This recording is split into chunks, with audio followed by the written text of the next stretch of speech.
Welcome to the Free Cities Podcast. My name is Timothy Allen, and this is the official podcast of the Free Cities Foundation.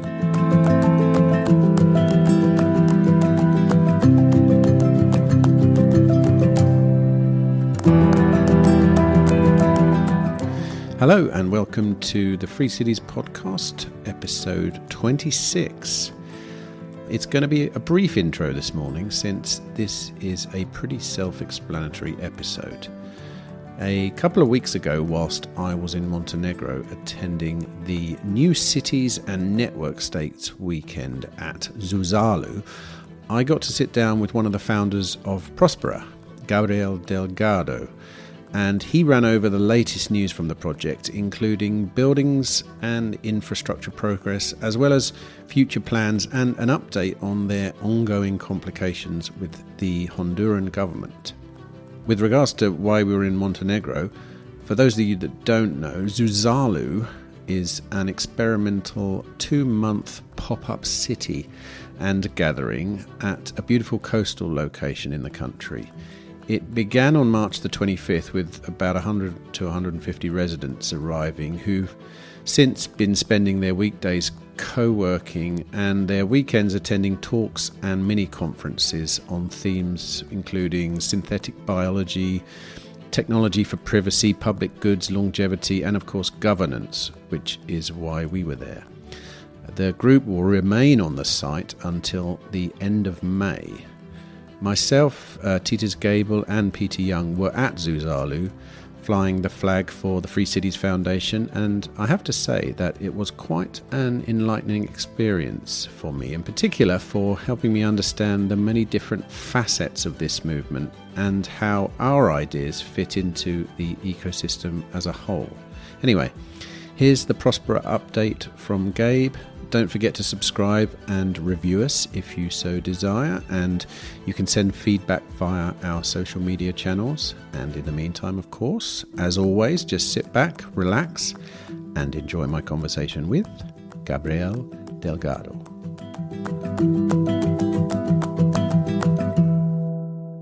Now, what I was thinking, what might be nice, is a Próspera update. Okay. The latest news, because we've done quite a few Próspera interviews. I think we've got the nuts and bolts, but it'd be nice to get exactly what's happening, where you are. Yeah, I'll tell you what. I just like 5 minutes ago, I googled Próspera to see what came up, and it's astonishing how negative the media is. Yeah, I mean, look, I'm looking at the top four results on Google search, and you get a Próspera test private city plan. Okay, but then it's biohacking company using controversial gene therapy. Then that's the MIT article. Yeah, crypto libertarian paradise lost its battle with Honduras. Go home, Honduran islanders fight against crypto colonialists. It's like, and I've been there, and I've seen their place, and I've seen the people, and none of that seems to be what I experienced in real life. Yep. It's still, so the onslaught is still happening.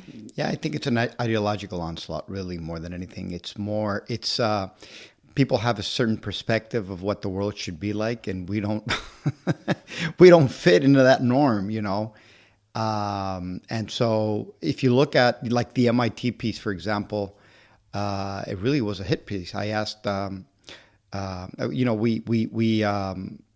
was actually a reply from UFM, that's a university in Central America, that went really deep and did the research as to what her claims were and what Mini Circle was actually doing. And it's just, there's like a picture of reality and a picture of something totally pulled out from somebody's sleeve.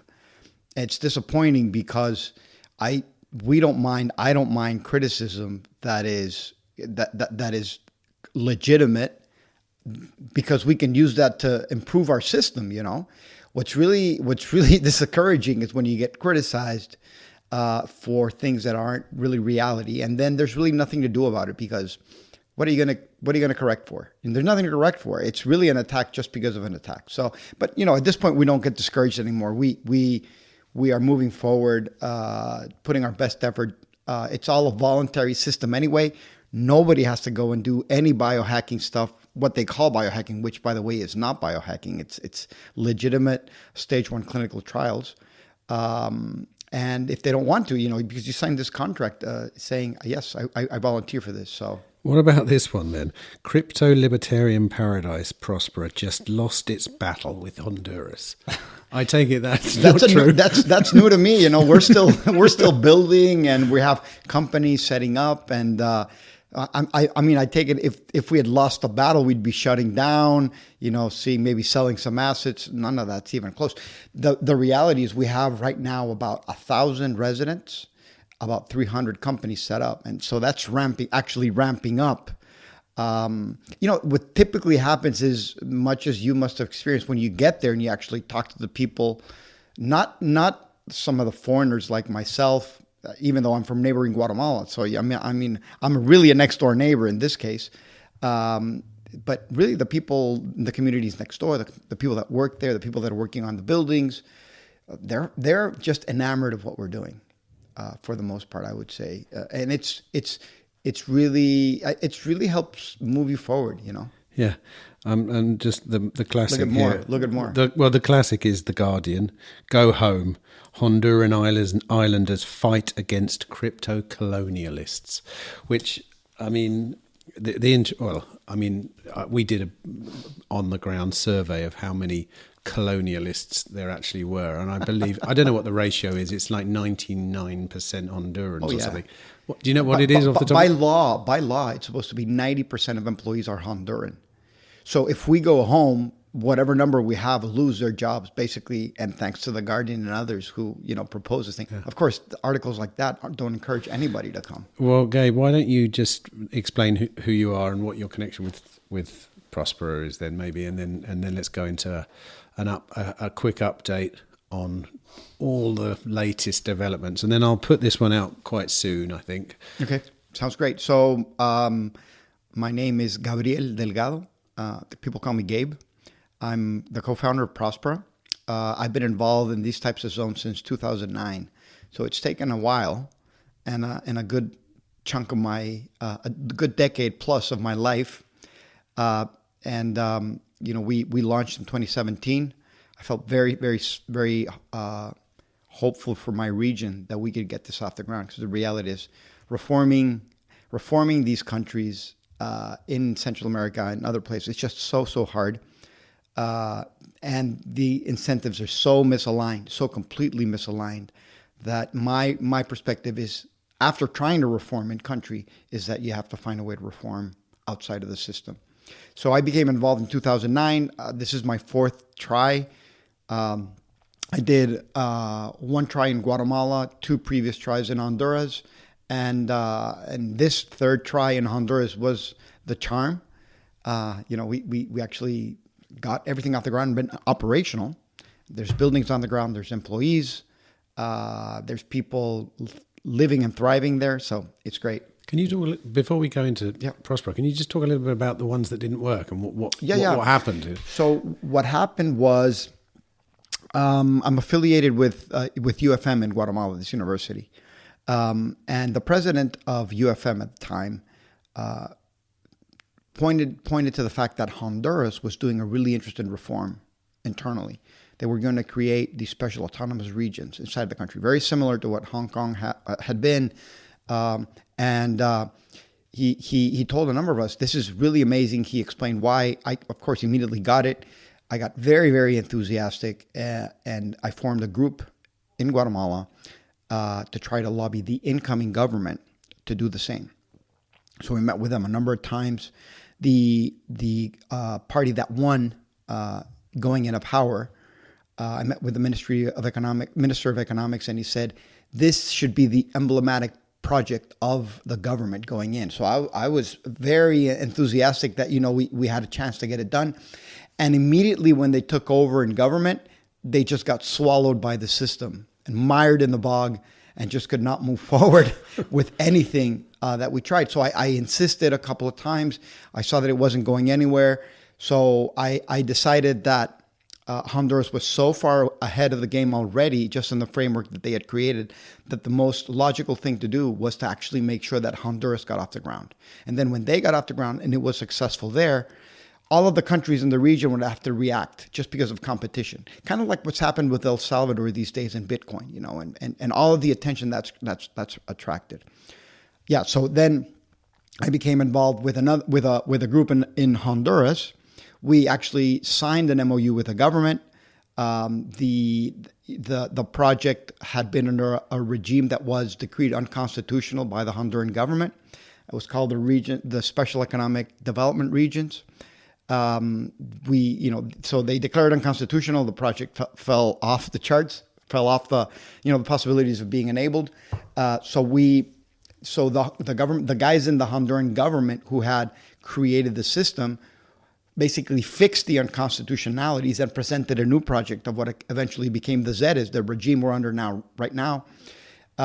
So I had two huge disappointments already. One in Guatemala, the one in Honduras. The first one in Honduras was even more disappointing because we had land scoped out. We had a master plan. We had put down money for options. We had an MOU signed. We had basically designed a lot of the concepts of the governance platform. And I didn't, after that failure, I almost didn't want to have anything else to do with it. It had been 5 years. But I got pulled back in, because I just think that it's such a powerful way to reform. And really, I think that our region is so well positioned to do well in the world if we can just get around some of the dumb incentive structures that exist, or unproductive, to use a better language. So then, what happened was we started a new initiative, and that turned into Próspera eventually. I joined forces with Eric Brim, and he had a project doing things elsewhere. And we worked together to do it in Honduras and make the first project in the world, the 0 to 1 of these types of jurisdictions from a private perspective, a thing that was a reality. And then the hypothesis, can I tell you really what the hypothesis is here? Sure, so the hypothesis is a wonderful hypothesis. Because you can't reform from within the system, or it's very, very difficult, or it's sort of the long defeat. Tolkien used to talk about the long defeat in his Lord of the Rings, and I love that analogy. So by becoming successful in Próspera as a 0 to 1, we showcase that we can drive prosperity, and people, rather than choosing to leave their country to find opportunity elsewhere, choose to migrate within their own country, and on the weekends go visit their grandmother, go visit their parents, be with their kids, whatever they want, but they're within their same country. So we changed that paradigm to the point that other countries look at this and say, I want to replicate this within my own country. So now, rather than being a tool that their governments are afraid of, now it's a tool that they want to use because they see how it can drive prosperity. And I think that's what we're doing, because we already are getting calls from other governments that are interested in understanding what it is that we're doing. There are no projects yet, but interesting how we apply, the principles that we have, and really understanding that this is a joint partnership between the government and Próspera. We're not setting up a new country and all these controversial things that are said about us, crypto havens, I don't know what they call them, whatever, all these name-calling things that have no substance behind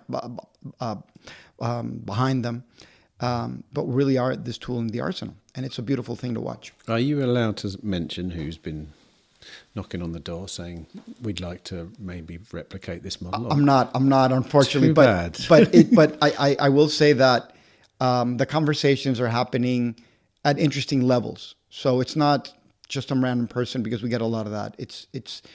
I'm hopeful that we will see, not just because of our efforts, but others' efforts, in the next 10 years, a number of these, at least a handful of this emerge. Okay, well, let's home in on Próspera then, and give us what's the latest news out of Próspera. When I was there, we were there in November. Mm-hmm. You had obviously the bearded building was pretty good, done, finished, full of businesses, no room for anything. Okay, the residential build, the tower was the Duna. How's that coming along? Well, we will be delivering in August. The original date was sometime in June. late June, likely. The reality is the government's noise-making machine has affected the speed at which we can develop. But we will be delivering in August. So it's going to be 82 residences. They're aimed squarely at young professionals, young families. So nothing millionaire, billionaire, or anything like that around. It's a mixed-use building, office space, retail space, living space. It's beautiful. It's well thought out. It's a great building. So that's pretty close to being done. You can see, you go there and you see the structure there. You see the enclosings going up, the walls going in. Is it going to be fixtures and fittings all in there as well? People that buying apartments, do they just get it all, or do they get to sort of decide what they want? No, they can buy a package of furniture if they like. We're the building's being delivered with fixtures and the basic, what we call white line. I don't know if that translates into English, but that's basically your fridge and these types of things. White goods, yeah. Yeah, a little stovetop and things like that. And then the package of furniture is, you have a couple of options and you choose whatever you like. And what about the retail part of it? Is that just one layer at the bottom or something? Yeah, that's the fourth floor. Oh, the fourth floor. It's the fourth floor. So basically the first floor is the motor lobby. And there's actually some retail space there. It could be a restaurant or it could be office space. So basically it's a drop-off zone if you're going to drop off somebody. Then you have 3 floors that are split, 1/3 office space, 2/3 parking space. And then on top of that floor, you have the retail space.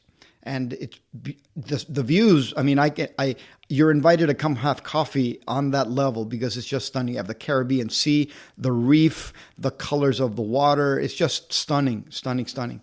And then the residential starts on top of that. Really, the residential starts on level 5 and goes to level 14. On the 12th level, we have a infinity pool, which is really neat. Yeah. And that's part of the residence package. Wow. Yeah. And on the 14th, the last floor, the terrace is a common area too. So you can have a rooftop there. And like I said, the views are spectacular. The sunsets, even the sunrises are amazing. You have 270 degrees of view. Yeah. It's well, I mean, the view's pretty good just from the Beta building, which is very low down. Yeah. It is very low down. But I could just imagine. Okay, so one other project that was very much in the process when I was there was the circular factory. Yeah. We're almost done with that building.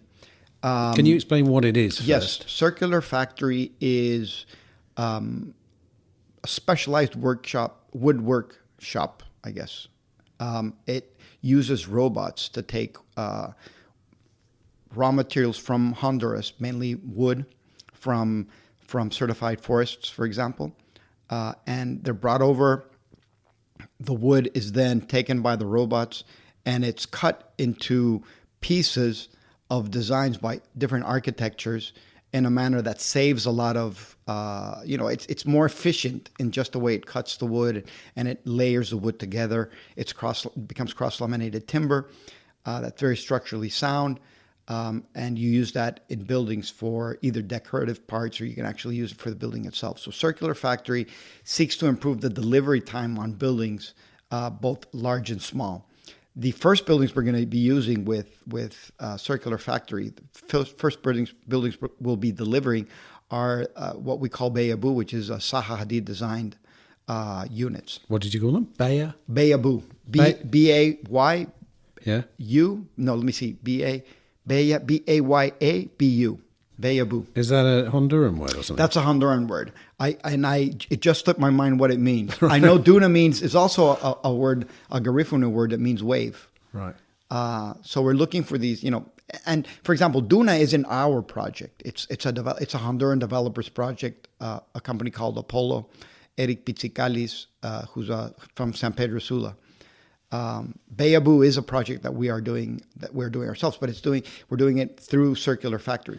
But the stuff that the Circular Factory is making, is that purely for use in Próspera, or are they creating stuff, and is that a part of a business that Próspera is also selling to the greater market out in Honduras?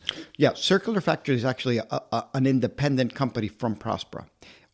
Like many other companies, what we're seeking to do is have partners come and setup, or tenants, or co-creators, or builders, whatever you want to call them, use the platform and actually build stuff taking advantage of the regulatory platform that we've created to accelerate the rate of delivery into the market. So initially, Circular Factory will deliver inside of Próspera because that's sort of the test case, right? So, they're going to be doing some pieces for Duna, then they're going to be doing a lot of the heavy lifting for Beyabu. Which are what, by the way? Beyabu. Yeah, Beyabu are the Zaha Hadid units, the residences. Sorry. Oh, sorry. Right in the Duna building. They're actually on another site. They're more in the Pristine Bay site, if you recall that on the other resort. side. Yeah, on the other side. Yeah, and they're, the residences, the buildings are only up to, I think, 3 stories high.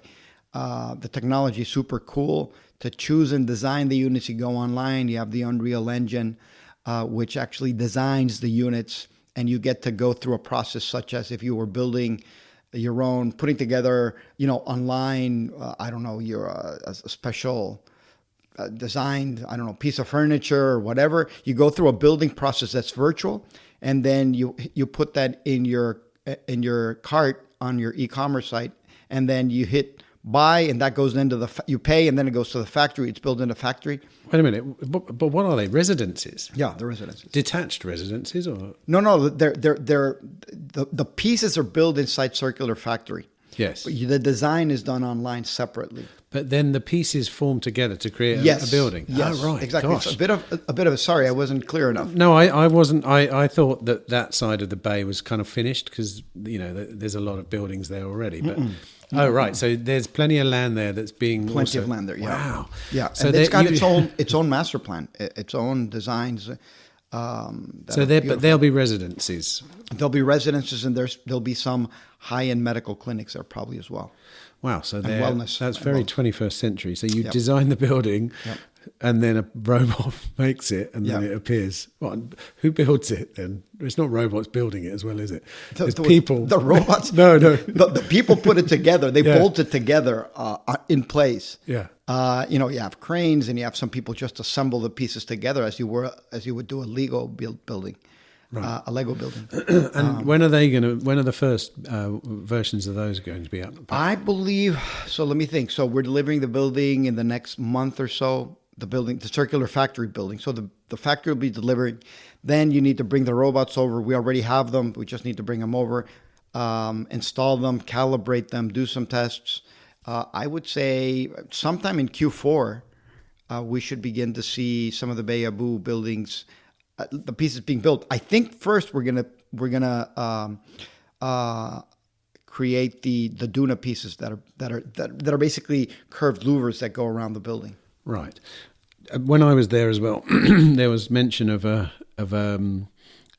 coffee shop from which you could view the robots working. Yeah. Is that still happening? That's still happening. We call it, the building is very beautiful. It's got the slanting opposing roofs, double or triple height, and we wanted to showcase the robots in action, but you couldn't do it from inside of the factory because it'd be dangerous and all this. So what we did is we created this beer garden concept, which sits there's a huge pane of glass in front of the robots that are working, and behind that pane of glass there's this patio that's open up to the gardens and everything.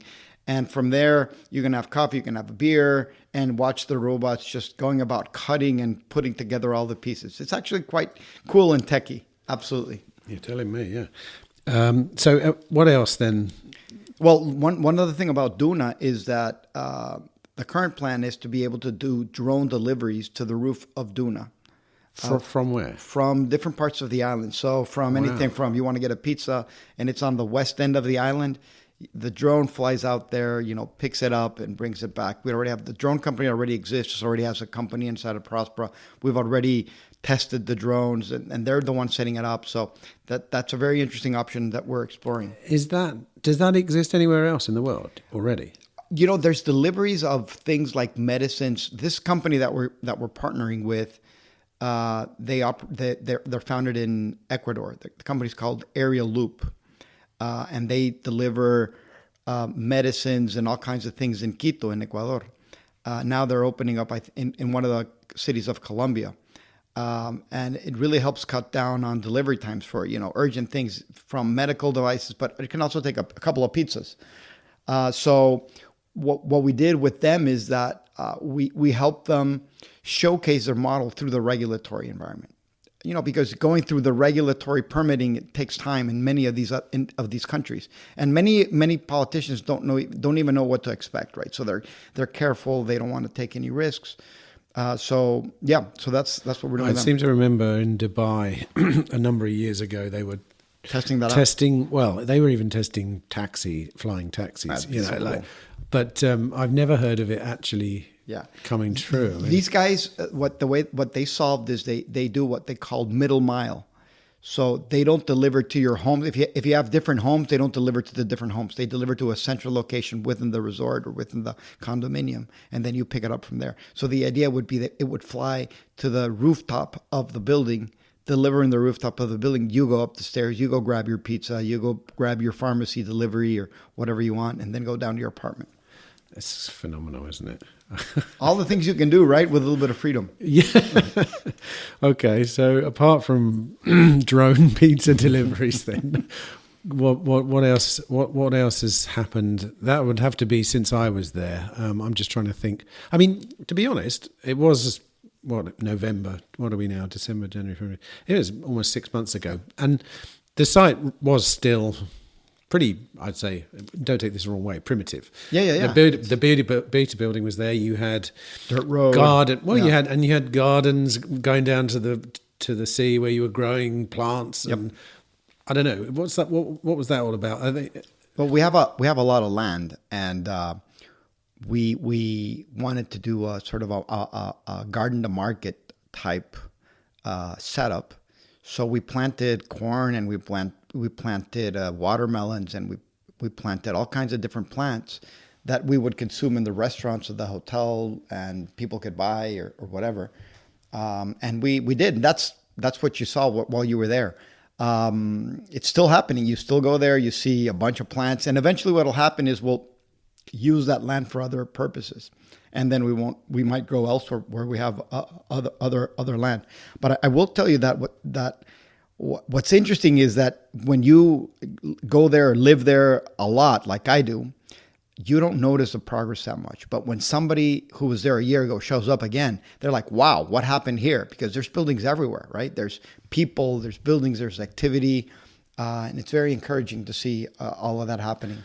What about the current relationship with the government in Honduras? That's another thing that we know that there's the government's changed. I think everybody knows. Yes, they're not as friendly as the previous government. So can you update on what the current situation is there? Yeah, I'd be happy to. Let me just talk about one more project that we're launched. Sure, sorry, of course. No. It's called Pristine Heights. It's a beautiful project that is very high-end apartments or second homes, third homes, designed by one of the leading architects of the Caribbean, Lane Pettigrew.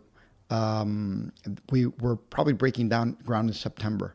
And that's another beautiful building. So we'll have, within the next 3 years, we'll go from 0 buildings to about 3 or 4 different buildings. Which part of the land would that be? This would be inside of Pristine Bay, the resort. So on the other side. On the other side, right. And this is more high-end. So we look at it as Pristine Bay naturally is more of a high-end area for people just that are wealthier, because that's the way the resort was set up originally. There's golf and all these things. Maybe you should explain that. People may not understand. Pristine Bay was already there. It was a former resort that basically got left to ruin. It was repossessed by the bank because the previous owners unfortunately went under in some tough circumstances, and so there was a lot of infrastructure there. So just to take a step further back, the original land was all a greenfield.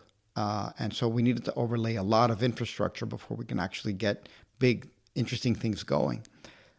So the opportunity came to acquire the resort, and we saw it as an opportunity to leverage a bunch of infrastructure that already existed. So roads, water, internet connections, and a resort, a hotel, and some clubs, clubhouses, etc. So that's what we did. So now we have the 58-acre portion, which was the original portion of land where the Beta building is, and the 58-acre and the Duna Towers are, and Circular Factory is. And we have the Pristine Bay Resort, which is still a high-end resort, but we're now adding buildings that are for different markets in different locations where it just makes sense to do so. Ideally, these would be third-party developers coming in. So that's what we're trying to find, more third-party developers. Okay. And of course, you didn't mention the Bitcoin Center, which is a former Montessori school. Is that right? Yes, it was the original Montessori school. We now have a Bitcoin Center on there. I don't know if you knew this, but the first ever Free Cities Conference in the world took place at where the Bitcoin Center is. I didn't know that. Early 2010. Yeah. No. Oh, wow. Yeah. So this was like right around when I was getting started. It was a great event attended by people all over the world. And eventually chance brought us right around and we acquired it. And that's where the Bitcoin Center is now. Which is also beautiful. It's got lovely views as well. Oh my God, the whole place has got lovely views, but that place really has. Yeah. Okay. Government. Okay. So this is a very complicated relationship with the current government. So my sense is that they have good intent. But unfortunately, the ZS project in general was highly politicized by the previous government and by this current government in reaction to the previous government. And in politics, typically it is a zero-sum game, because whatever the opposing party says, I have to go against. Otherwise, I won't get any votes. So the rhetoric around ZS is very, very, very, very high. And when they took power, there was no way for them to undo that without losing face, right? So this is like the context.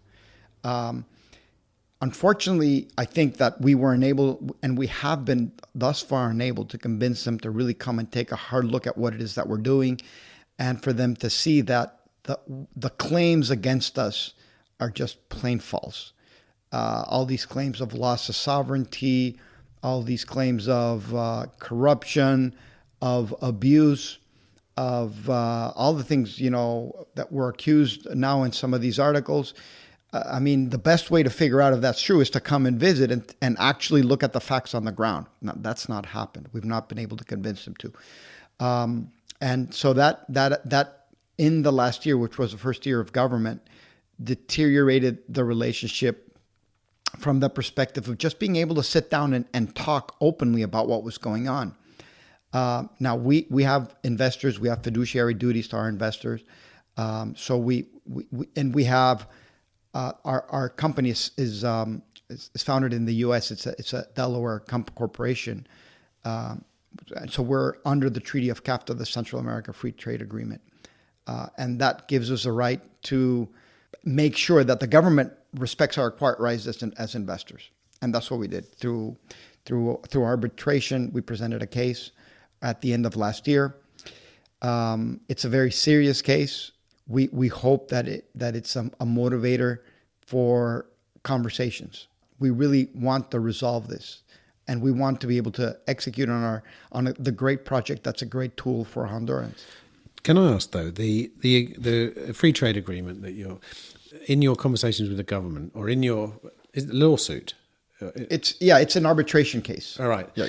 Are they saying something like, we want to shut you down? The crux of their argument is that the previous government was illegitimate, so that everything that they did was it's a strange argument, because if you say that the Zetas were illegitimate, then it follows that all the acts in the 12 years that they were in government is illegitimate.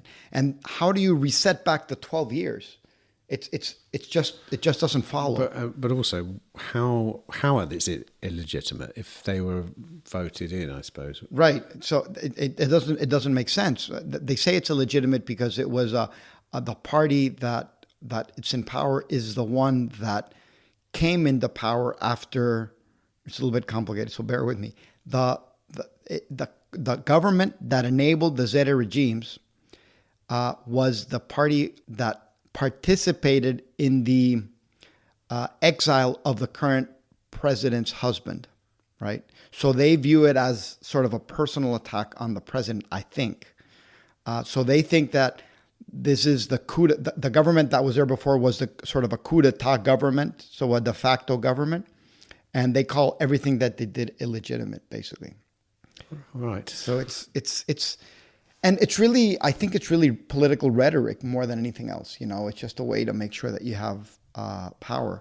On stage yesterday, in one of your speeches with Peter, you seem to think that you've got a good case. We do have a good case. I think that we have a good case because it's a good moral case. Morally, we're in the right. If you make an investment and even if the laws change, by law that does not affect previous investors, so you're grandfathered in. So morally, we have a good case. Legally, we have a very good case. And I think that what's happened, unfortunately, with the government currently is that they're in a weaker position now than they were a year ago. And so they find themselves in a position where it's more favorable to negotiate than it is to try to win this politically. It just seems like it seems, and I can't really affirm this 100%, but it seems like they don't have the, without recurring to violence, they don't have the ability to legally win the case. That's still up in the air, and of course, an arbitration court would have to decide. But I mean, it seems like that's where we are. The Central American free trade agreement that basically secures all these rights. Yes. If they were to renege on that, what would happen? Like, would that mean that suddenly the U.S. government is involved somehow, or what would happen? Well, the U.S. is involved already by treaty. That's what I mean. What would be the result of them breaking that treaty? Right. So you can go against investors in your country, which breaks the treaty, and not renegade the treaty itself. And this is what they're doing. Honduras now has 5 lawsuits filed against it in arbitration. So it's not like it's just us that are saying the rules are not being upheld. But they have stated that at some point they stated that they wanted to denounce the free trade agreement with the U.S. But that does not yet happen, so they're still bound by it.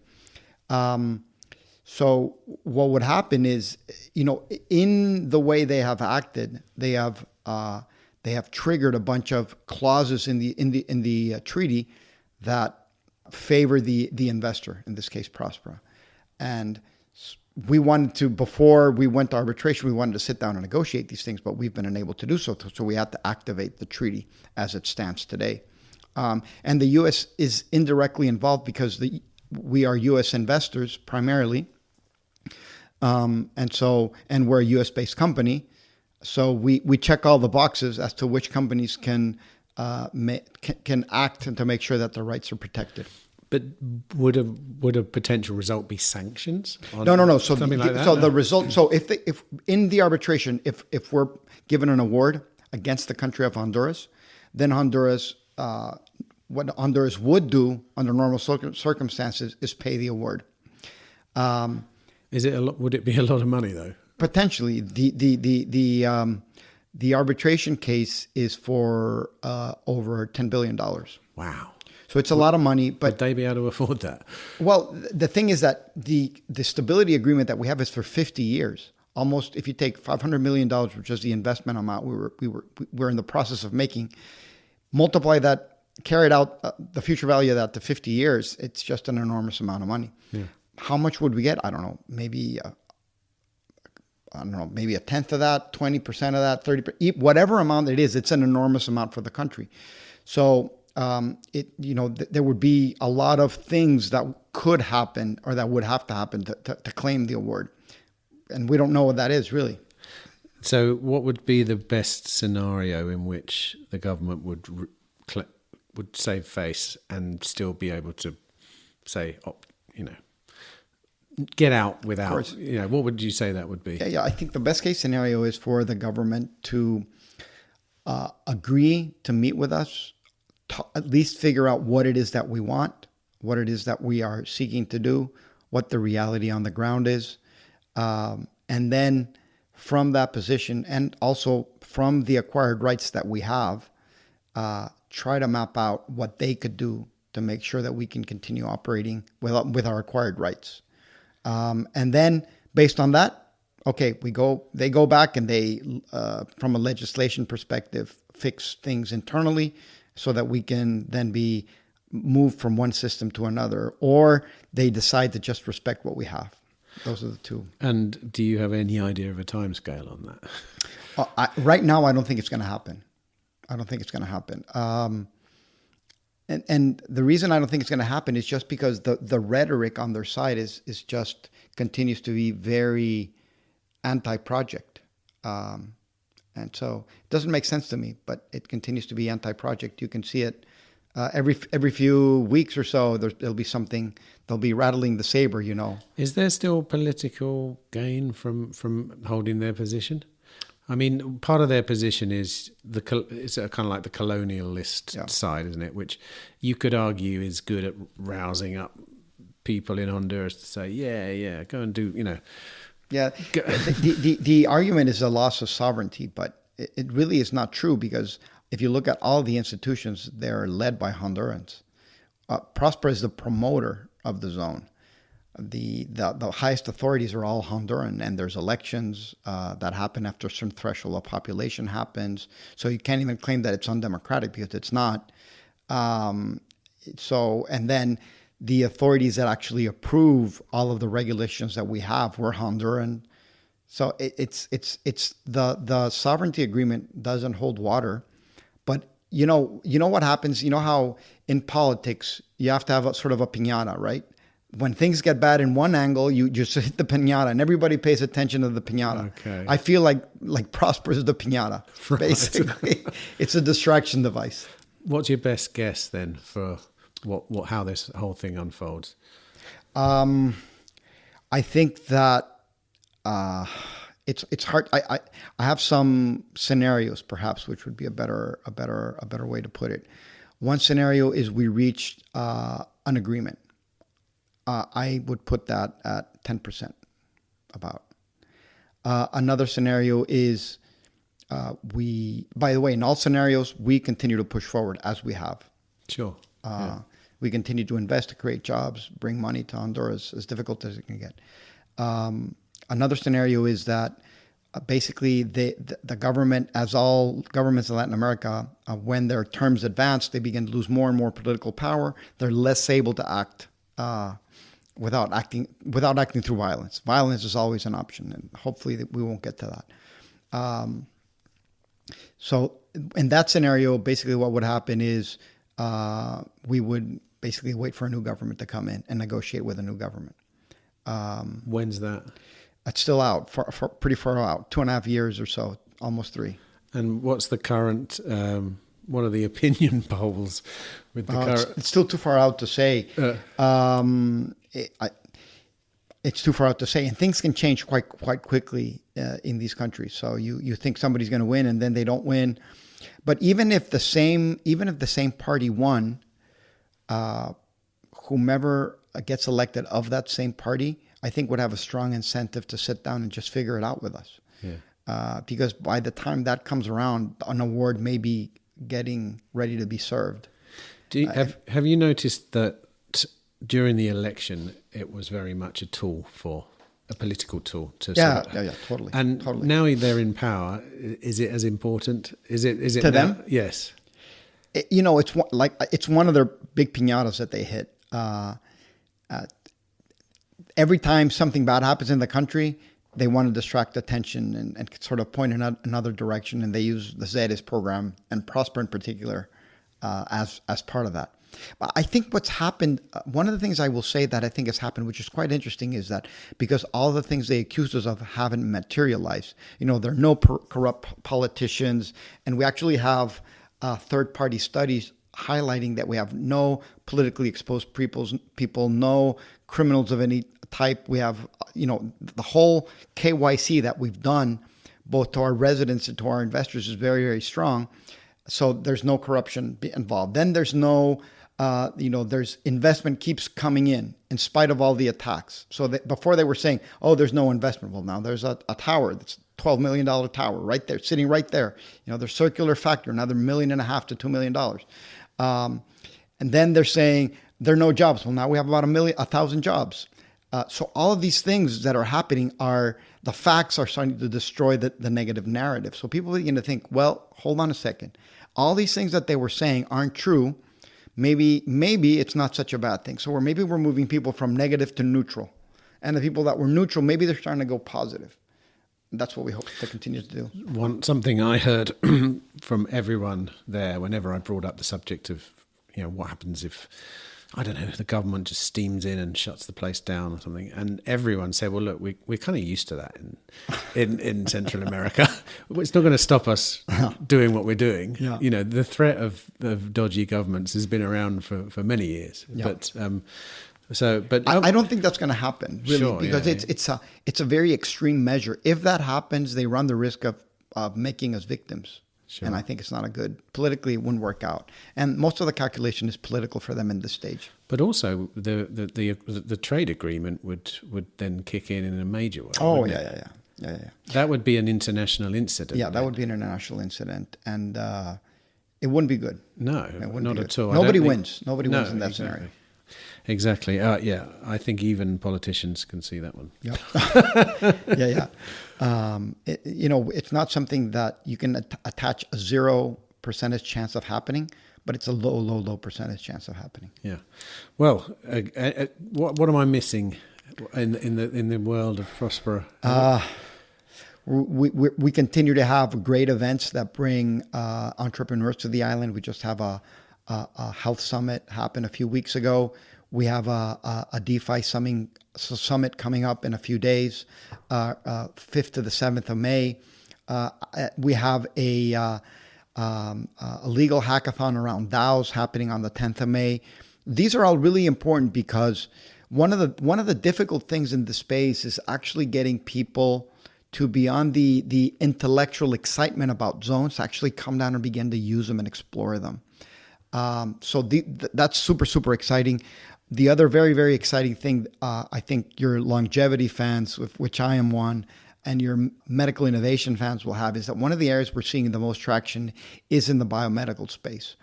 So really cool longevity treatments, really cool just regenerative medicine therapies are looking at the zone. These are well-established therapies. This is not some fly-by-night operation.